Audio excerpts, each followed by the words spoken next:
Hayi bafethu, hayi kubi eNingizimu Afrika, kubi akuphephiwe bafethu. Ama-witness ethu awaphephile eNingizimu Afrika, nathi asiphephile eNingizimu Afrika bafethu. Kubi, isimo simbi. Masibheka nje laphana kuMadlanga Commission engathi izinto ayihambi kahle bafethu. Kuno-witness D obekhona laphana kuMadlanga Commission bafethu. Witness D kwakuthiwa witness D because kwafihlwa i-identity yakhe ukuthi angaziwa because of ilentuza i-sensitive evidence ayezoyipresenta laphana kuMadlanga Commission. Lokho kumayelana necase eyenzeka ngomhla ka-14 April 2022 whereby he got a call from a member of a private security company ukuthi ucela ukuthi azomlekelela kwenye isini ebiyenzeka laphana eBrakpan. So waqale wanqaba ke ukuya lapho, egcineni ugcine eseyile laphana ngoba phela wayebekele ke izathu zakhe zokuthi engakwazi ukuthi azo-assista, but ke eventually wahamba yo-assista lapho. Uma efika laphana kwisini wafica ukuthi khona SAPS ilentuza khona Ekurhuleni Metro Police Department, MPD, khona wena flying squad laphana. So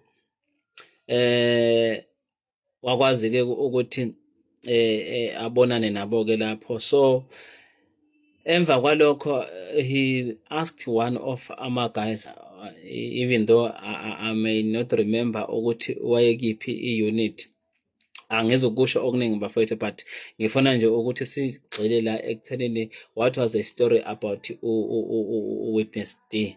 So ucela yena ukuthi bahambe baye kwenye ishop. Uma elapho sebebayi-2 uyasho ukuthi no mfethu, I don't trust those people because they are dangerous. And then bese amchazela ukuthi no, relax, zama ukumkhula down ukuthi no, these people they won't make any harm, ngendlela ka azama ukumconvince ngayo. So uthi babuyela ke lapho nje, to cut the story short, uthi bahamba baya one of the rooms ekhona laphana lapha ababe khona.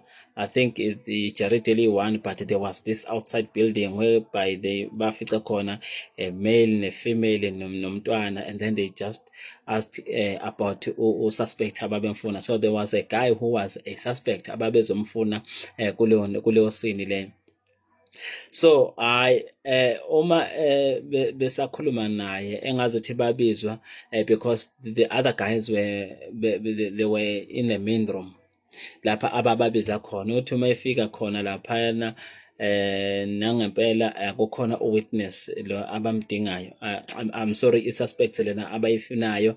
So they searched the place and then they discover izinto ezifana nama-case dockets, ama-forensic plastics, ama-life ammunitions. Uyabona ukuthi shuthi kahle kahle this guy was connected kuma-subs, because uyabona ukuthi unezinto efana ngabe zibhilonga kuma-subs but ey'tholakala la eromini lakhe. So what happened emva kwalokho, because uma kahle kahle this guy wayebandakanya kwi-robbery kwi-warehouse. No, uyavuma nebala ukuthi no, mina even though I was involved but I was only transporting ama-stolen goods, yayibona loo nto le. But uyacela ukuthi bangamenzi lutho, uzobanikeza unemali engango-500,000. Ilapho kwaqala khona-ke ukuthi izinto zishintshe uma sebale leli gama lika-500,000 whereby ama-subs awu-2 uthi ayithatha le suspect lena bayifaka kuphi, bayifaka one of the rooms bavala lapho. So bona-ke baqhubeka bayasesha. Uma ethi uyangena kule ndlu lena akhona khona le suspect le, they were torturing the suspect, bemfaka uplastic ekhanda benzela ukuthi angaphefumuli, uthi wazi waquleka ususpect ngendlela abeka ngayo. So emva kwalokho-ke uthi waphuma, I think he went outside waba kuma-steps laphana. Uthi uma ebuya there was this one lady who was on the call. I think he was from MPD. Uthi wadropha i-call, and then emva kwalokho wayesebatshela ukuthi bonke abaphumele ngaphandle. So uma sebephume ngaphandle, and he was curious about the suspect ukuthi ayi suspect ngabe isazokhuluma yini. So because there is this information suspect vele eyayifuna ukuthi ikhulume, yabona, sabuze i-suspect ukuthi isazokhuluma. So uma bemphendula bathi no, the suspect will never talk anymore, okusho ukuthi the suspect is no more, uyibona loo nto leyo. So naye-ke waba puzzled ukuthi how come.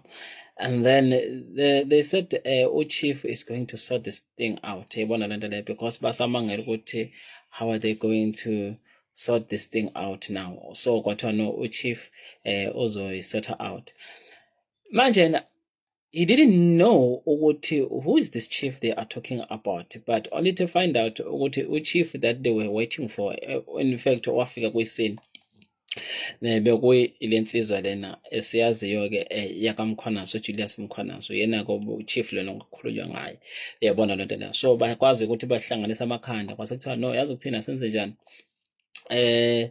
lesi sidumbu lesi kufanele sithathwe sihambe siyodampwa laphana elentuzeni, siyodampwa kwi-mineshaft okanye sifakwe edameni, uyayibona loo nto leyo. And ngesikhathi ekhuluma leyo nto leyo, and babheke yena witness D, and then bese kuthiwa hayi no, akafake imoto yakhe laphana, and then kuthathwa isidumbu sifakwe emotweni. Angizokhuluma into details guys. And then asithathe-ke isidumbu, and uyabona ukuthi here he is against men, uyabona loo nto leyo. And uyabona nabo, and as he mentioned before, all these people are dangerous, and then said okay, let me just comply, ngenze lento abayishoyo. Uthi wasithatha-ke isidumbu wahamba wasifaka emanzini lapha asilahla, uthi kodwa lapha silahla khona inyawo kuphela ezayingena emanzini, sona sasingaphandle, bla bla bla bla. And then-ke wabuya bambuza ukuthi ngabe wenze sure ukuthi lesi sidumbu lesi ngeke size sibonakale. Washo yena ukuthi no, yena isidumbu sifakile ngendlela sifake ngayo, bathi akubuyele laphana ukuze basifaka kahle emanzini. So wala-ke sidluleke lapho-ke. So emva kwalezo of that incident akakwazanga ukuthi aphinde alale empilweni yakhe, because he knew what was going on, and they kept on calling him, uyabona loo nto leyo. And bembeka eduzane benza sure ukuthi le information lena ayikwazi ukuthi ngavele isabalale, uyabona loo nto leyo, of which bese beyi-threat even empilweni yakhe, nayo bengasabathembi, besesaba kwayena, uyabona loo nto leyo. Kwaba kanjalo-ke kwaba khona lezo zinto-ke. Indaba ezibuhlungu ukuthi witness D akasekho, and he is no more, and uyena obephethe i-information lena ezodingakala kakhulu, because umuntu uyalalela izinto abeyikhuluma bekuyizinto ebezi-serious ngalendlela lezi, they were very very sensitive, but akasekho. Mina angizokusho ukuthi ubulawo bani, but yena akasekho wafethu witness D. Umbuzo ukuthi since uwitness D ethule ubufakazi bakhe, kuphi okwenziwa-ke since setholile ubufakazi bakhe ebeka impilo yakhe engcupheni? Okwenziwe engikwaziyo ukuthi bamsuspendile ulentuza Mkhwanazi, and then there is an internal investigation kwi-EMPD, uyabona loo nto leyo. So ikuphi okunye okwenziwe? Akukho okusenziwe okutheni, but-ke asazi ukuthi kwenzakala njengamanje, but whatever that can be happening. Umbuzo omkhulu ukuthi do you know ukuthi if i-witness ayisekho okuyona evumbulule lezo zinto, because besinethemba lokuthi witness D usazobuya futhi, uyibona loo nto leyo. Now even ngabe kuthiwa kuvula ama-charges, there are no charges that are opened since witness D ethule ubufakazi bakhe. No prosecution, nothing, uyibona loo nto leyo. Okusho ukuthi even if ngabe kuthiwa kuyenzeka lokho, but i-witness asenayo, uyibona loo nto leyo, our main key witness ayisekho. So uthini-ke ngenhlalo yasemzansi as a South African, njengawe nje njengom-South Africa, ingabe lezi zinto lezi ubugebengu uma bungaka, oba phela ubugebengu manje bonakala ngazuthi bufuna ukucontrola, bufuna ukuba ngaphezulu, bukwazi ukuthi bucontrole kahle yonke lento eyenzakalayo, nemadlanga commission sothi enye indlela abafuna ukuthi bacontrole ngayo lento lena ukuthi ingenzeki njengoba thina singama South African silindile. Uthina kumbona?